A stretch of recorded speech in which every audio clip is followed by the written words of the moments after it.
Richard and I have been friends forever. We both came from pretty messed up families, and we weren't very popular in school, but we always had each other to rely on. After graduation, I went to community college and got an okay job with a food distributor. Richard started working at McDonald's. We're both in our late 20s now, and Richard still works there. In a way, Richard was jealous of me for making a better life for myself. I often had to loan him money as well. He didn't have to pay me back, and that was okay.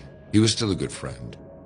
On the other hand, I was jealous of Richard because he was a lot better looking than me. He went on dates all the time, while I always struggled. I'm a little awkward around women, but Richard helped me out with that.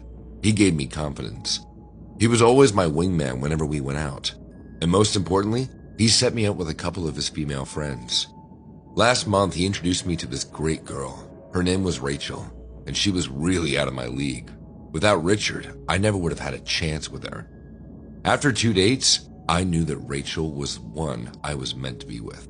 She was perfect. Then one night, we planned dinner together. Me, Rachel, and Richard. We were supposed to meet at this little fancy Italian restaurant. I was paying, of course. Unfortunately, my boss made me stay late that day, so I got there about half an hour late. Rachel and Richard were already inside. I could see them through the window.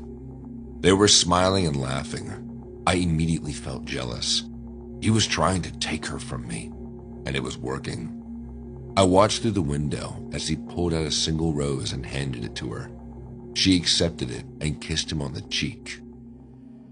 "You're kidding me." Furious, I got back in my car and drove off. I texted Rachel a bit later, apologizing for missing the dinner. She texted me back and said everything was fine. The two of them were having fun without me. I felt like I'd been stabbed in the back.